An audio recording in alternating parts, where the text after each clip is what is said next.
Richard Alcott was the kind of man whose name carried weight in every corner of the world.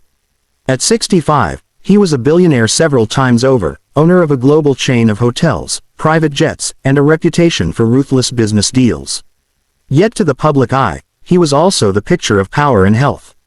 Tall, broad-shouldered, with silver hair that gave him a distinguished presence, Richard looked like someone who would live forever. But life has a way of humbling even the strongest. It began on an ordinary evening at his sprawling estate just outside Manhattan. Richard had hosted one of his famous dinner parties, where politicians, celebrities, and business tycoons mingled under crystal chandeliers. The wine flowed, laughter echoed through the marble halls, and Richard himself was in high spirits, boasting about a new hotel opening in Dubai. Then, as the guests drifted home and the mansion grew quiet, Richard felt something strange. At first, it was only a sharp pain behind his eyes. He thought perhaps the wine had been too strong, or maybe it was the stress of another deal looming. But within minutes, the pain spread, his chest tightened, his breathing grew shallow, and his legs weakened until he had to grip the edge of a table just to stay upright. "Sir, are you all right?" his butler asked, rushing forward. Richard waved him off, stubborn as always. "It's nothing. Just a headache." But the truth was undeniable. Something was deeply wrong. By midnight, his condition worsened. He collapsed in his bedroom, clutching at his throat as if the air itself was being stolen from him. The house erupted into chaos. Staff scrambled to call for help. Within the hour, the estate's private medical wing was buzzing with activity. Richard had always paid for the best, and now his connections ensured that not one, but 20 of the nation's most renowned doctors assembled at his side. Specialists in cardiology, neurology, pulmonology, they came from across the country, summoned by wealth and urgency. Yet none of them could agree on what was happening. Some suspected a heart attack, others whispered about a rare neurological disorder. Tests were run, machines beeped, monitors tracked every vital sign. Richard lay pale against the sheets, his powerful presence reduced to a man gasping for life while a circle of experts argued over charts and scans. His family stood helplessly nearby. His daughter, Olivia, clutched his hand, whispering, "Dad, hold on. They'll fix this." They have to. But deep inside, fear gripped everyone. Richard's fortune had bought him the world's best care, yet the 20 doctors seemed powerless. Each hour that passed made his decline more obvious. The man who once commanded empires was now at the mercy of an invisible enemy no one could name. And somewhere in the background, unnoticed by the doctors and family, a quiet figure moved through the mansion's halls, the housekeeper, a woman who had worked for Richard for more than 20 years. She watched carefully, silently, as the experts struggled. And though she said nothing yet, she had already noticed something that the brightest minds in the room had overlooked. The billionaire's fate was hanging by a thread. The mansion's private medical wing had been transformed into something resembling a war room. White-coated physicians filled the space, moving briskly from monitors to charts, speaking in sharp whispers that grew louder as frustration mounted. It wasn't every day that 20 of the most celebrated doctors in America found themselves in the same room, yet here they were, summoned not by professional duty, but by Richard Alcott's fortune and influence. A cardiologist leaned over Richard's bed, frowning at the erratic beeping of the heart monitor. "It looks like atrial fibrillation, but his heart structure is normal. This shouldn't be happening." Across from him, a neurologist shook her head. "No, this isn't cardiac. The tremors, the headaches, it's neurological. Possibly an acute seizure disorder. But the MRI is clean," another interrupted. "There's no sign of a stroke, no tumor, nothing." The arguments circled endlessly, each doctor certain their specialty held the key. Their prestige was unquestionable, yet their unity was unraveling. Every test seemed to deepen the mystery. Richard, meanwhile, grew weaker by the hour. His skin had taken on a gray pallor, his lips dry and cracked. His once commanding voice was reduced to faint murmurs, sometimes incoherent. When his daughter Olivia tried to feed him water, his hands trembled so badly the glass nearly spilled. The man who once strode through boardrooms like a lion now lay motionless, his breaths shallow, his strength fading as the clock ticked on. "Try a broad-spectrum treatment," suggested one physician. "Cover for infection, cardiac irregularity, and neurological cause simultaneously. Something should stick." Another bristled. "We're not shooting darts blindfolded. He deserves precision, not guesses." And so the stalemate dragged on. Machines hummed, nurses hurried with trays of syringes, and Olivia hovered like a shadow beside her father. The sheer weight of their indecision pressed on the room like a storm cloud. Behind the polished wood doors, the estate staff lingered nervously. The butler paced, the cook muttered prayers, and the housekeeper, her name was Marianne, kept quietly observing. She wasn't allowed inside the main medical suite, but she moved in and out with trays of water, fresh linens, and towels. Each time, she stole careful glances at Richard. Something about the doctor's frantic movements seemed wrong to her. At one point, she paused near the doorway, watching as a doctor injected another round of medication into Richard's arm.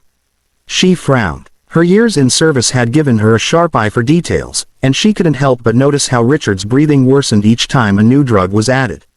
The doctors chalked it up to the disease they hadn't named yet, but Marianne felt differently. The problem, she thought, might not be his body at all. But the voices of authority drowned out any possibility of her being heard. The doctors argued, Olivia pleaded for answers, and Richard's condition grew more desperate.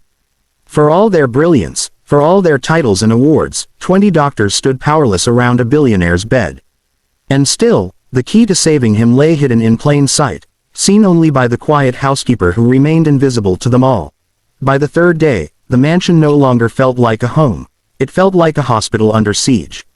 The smell of antiseptic lingered in the air, replacing the usual fragrance of polished wood and fresh flowers. Hallways echoed with hurried footsteps, whispered consultations, and the steady hum of machines that kept Richard tethered to life. The doctors had tried everything. Antibiotics, antivirals, anti-seizure medications, cardiac stabilizers, oxygen therapy. Every conceivable treatment had been administered in carefully measured doses. Yet Richard continued to deteriorate. His once sharp eyes, which could command a room with a glance, now stared blankly at the ceiling. His breaths came in shallow rasps, as though even the air around him resisted his survival. Olivia sat at his bedside, her fingers curled around his hand. "Daddy, please fight," she whispered, her voice breaking. The sight of her powerful father reduced to frailty carved into her like a blade. She remembered him lecturing in boardrooms, walking red carpets, cutting ribbons at hotel openings. How could this man, who seemed larger than life, now look so small, so fragile? The doctors didn't share their doubts aloud, but it was clear in their eyes. Each new test revealed nothing unusual.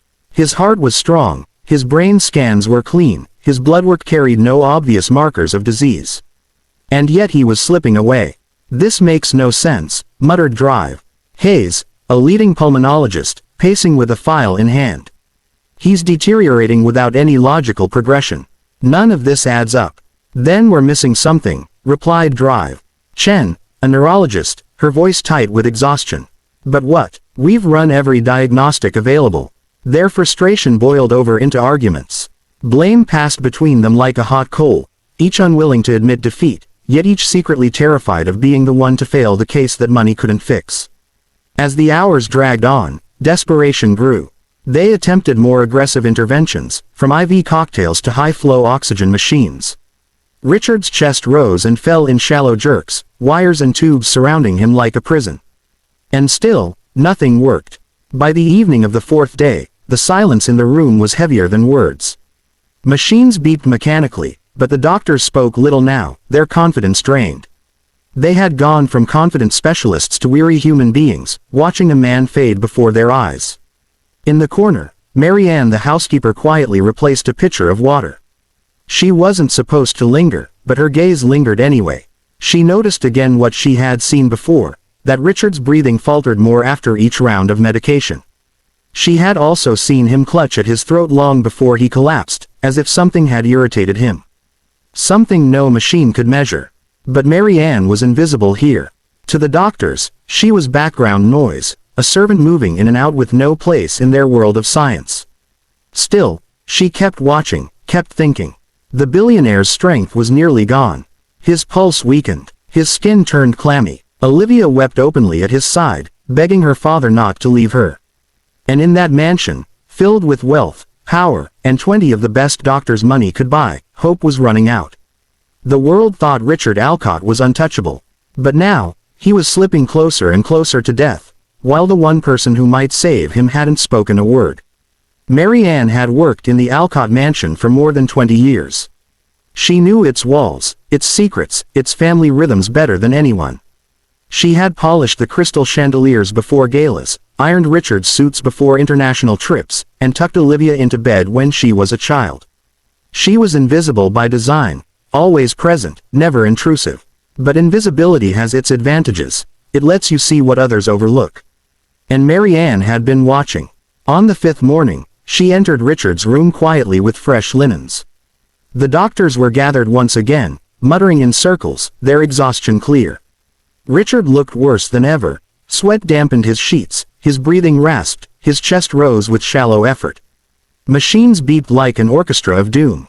Mary Ann stood near the window, folding sheets with steady hands, her eyes flicking to her employer.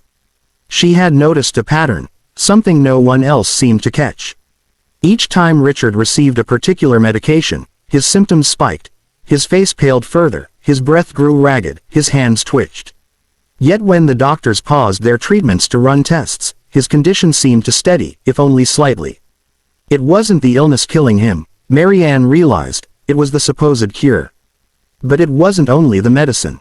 Mary Ann recalled the dinner party days earlier, when she had set the table with her usual precision. She remembered Richard complaining of an odd taste in his wine, just before he clutched his temple. Most had laughed it off, assuming it was the richness of the meal.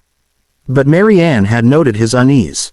And now, days later, she saw the same reaction every time liquid touched his lips. Her instincts told her something was poisoning him, not an invisible disease, but something tangible, something right in front of them. She hesitated. What did she know compared to these doctors? She was a housekeeper, not a scientist. Still, her gut screamed at her, say something before it's too late. Gathering courage, she cleared her throat. Excuse me, doctors, she said softly, her voice steady but respectful. At first, no one paid attention. They were too consumed by their heated debate. But Olivia, her face blotched from crying, turned toward Mary Ann. What is it? She asked, desperate for anything that sounded like hope. Mary Ann glanced at Richard, then at the cluster of physicians. I couldn't help but notice. Every time he's given medicine, he gets worse. And, I remember, the night of the party, he said his drink tasted strange before all this began. Maybe. She swallowed hard, afraid to sound foolish. Maybe it's not sickness. Maybe it's something he ate or drank. For a moment, silence filled the room. The doctors exchanged doubtful glances. Some looked irritated, others looked embarrassed at the idea of taking advice from a servant. But Olivia's grip on her father's hand tightened. She stared at Mary Ann with wide eyes. Poison, she whispered. The word hung in the air like thunder. For the first time in days, the doctors stopped arguing. Their minds, once trapped inside the boundaries of their specialties, began to turn in a new direction. Tests they hadn't considered suddenly seemed urgent. Samples were ordered, blood was drawn again, and all because a woman who had been invisible for decades dared to speak up. Mary Ann stepped back, heart pounding. She had said her piece. Whether they listened fully or not, she had planted the seed of truth. Richard's life, she knew, depended on it. The room erupted into motion the moment Mary Ann's words sank in. Poison, Olivia repeated, louder this time, her voice trembling between fear and hope. The doctors exchanged uneasy glances, some skeptical, some ashamed they hadn't thought of it sooner. But Drive, Chen, the neurologist, broke the silence. She may be right, she admitted. His symptoms don't follow any clear medical condition. They fluctuate with ingestion. If this is toxic exposure, we've been treating the wrong thing entirely. Within minutes, new orders were given. Blood samples were rushed to the lab in the mansion's medical wing. A toxicology panel was started, and all medications were halted. For the first time, Richard lay without additional injections, his body given a brief chance to breathe. Mary Ann stood quietly in the corner, hands clasped, watching the sudden urgency her words had sparked. She wasn't a doctor. She had no diploma, no white coat, but she knew people. And she knew when something didn't add up. The tests came back faster than anyone expected. Traces of a slow-acting toxin were found in Richard's bloodstream. It was subtle, the kind that could mimic natural illness for days before killing its victim. Left untreated, it would have ended him within hours. The room fell into stunned silence as the doctors absorbed the news. All their brilliance, all their machines, and it was the housekeeper who had pointed them in the right direction. "It's poisoning, drive," Hayes said grimly. "Deliberate." Olivia gasped, her hand flying to her mouth. "Deliberate? You mean someone tried to kill him?" The revelation rippled. Like a shockwave, security was called. Investigations began. Suddenly, the dinner party from a week ago was no longer a glamorous memory but a crime scene. Who had access to Richard's food? Who wanted him gone? Questions swirled, but for now, saving him came first. The doctors shifted gears, now focused on detoxification.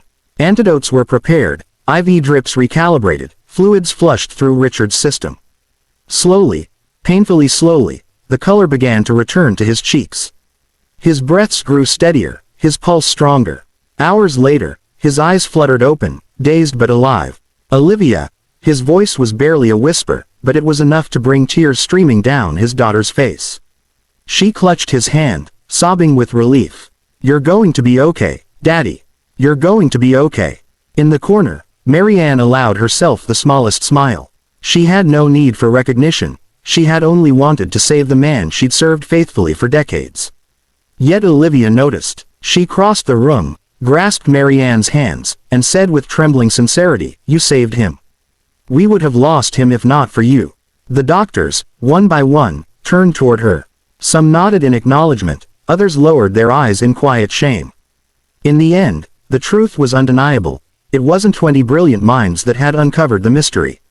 It was the quiet observation of a woman everyone had overlooked. For Richard Alcott, it was a lesson money could never buy, that sometimes, the sharpest eyes and the greatest wisdom come from those the world refuses to see.